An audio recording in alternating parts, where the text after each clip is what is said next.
Hi hello' নমস্কাৰ পোনপ্ৰথমে আপোনালোক সকলোলৈকে ভোগালী বিহুৰ হিয়াভৰা শুভেচ্ছা জ্ঞাপন কৰিছোঁ। এয়া হৈছে উৰুকা দিনা ৰাতিপুৱাৰ সময়ৰ কথা। যিহেতু উৰুকা গতিকে শোৱাৰ পৰা উঠাৰ পৰা ধৰি ব্যস্ততা মাথোঁ ব্যস্ততা।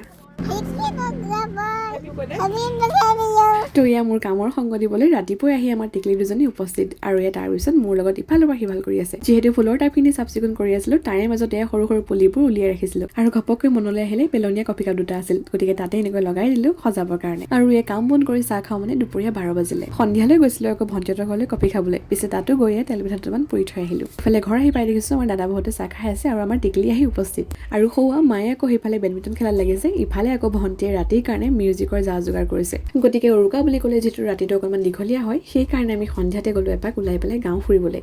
আৰু এয়া চাওকচোন কিমান ধুনীয়াকৈ সজোৱা হৈছে এই ঠাইখিনি। আন এটা ভিডিঅ'ত খুব ধুনীয়াকৈ দেখুৱাইছোঁ ঠাইখিনি চাবচোন।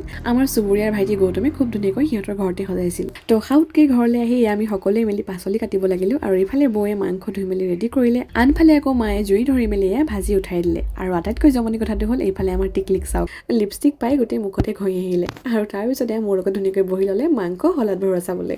যিহেতু উৰুকাৰ নিশাৰ ভাত সাজ অকণমান দেৰিকৈ খোৱা হয়, গতিকে সেইকাৰণে টিকলিটোৰ লগত মিলি এয়া শলাদ মাংস ভৰাই পুৰিব লাগিলোঁ।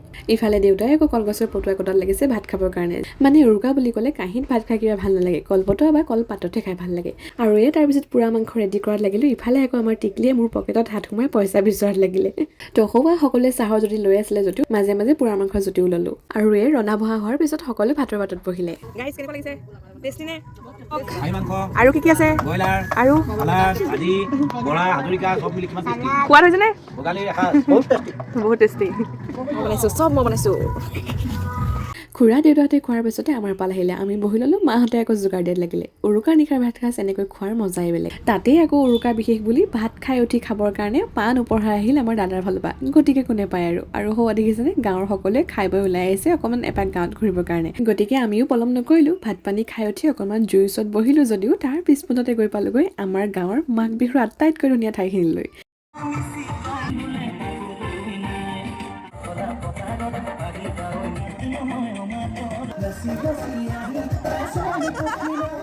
তো উৰুকাৰ নিশা এনেকৈ সকলোৱে ভাত পানী খাই উঠি গাঁৱত ফুৰিবলৈ যাওঁ আৰু যাৰে ঘৰতে জুই দেখোঁ তাতে অকণমান ৰৈ পেলাই খুব ফূৰ্তি কৰোঁ সকলোৱে মিলি। আমাৰ ফালে বিহু এনেকৈ চলে, আপোনালোকৰ ফালে বাৰু কেনেকুৱা? এয়া দেখিছে আমাৰ ঘৰটো অৱশ্যে খুব নাচ গান চলি আছে আৰু এয়া দেউতাৰ কামাল দেখিছেনে, জুইখিনি পুৰা খুচৰি দিছে আৰু মই পুৰা ফটো তুলিছোঁ। আৰু এয়া হৈছে বিহুৰ দিনা ৰাতিপুৱা সময়ৰ কথা। খুব সোনকালে উঠি গা পা ধুই ধূপ ধূনা জ্বলাই আজৰি হৈ আলু কচু খোৱাত লাগিলোঁ। বছৰটোৰ আন দিনত আলু কচু যিমানেই যি নাখাওঁ কিয় মাঘ বিহুৰ দিনা আলু কচু খোৱাৰ মজাই বেলেগ। তো তাৰপিছতে জা জলপান খাই আকৌ গ'লোঁ মেজিৰ সেৱা ল'বলৈ। যিহেতু দুই এটা কাৰণবশতঃ এইবাৰ গাঁৱত ভেলাঘৰ সাজিব নোৱাৰিলেই, গতিকে সকলোৱে মিলি মেজিৰ জুইত সেৱা লৈ বিহুটো আদৰিলোঁ।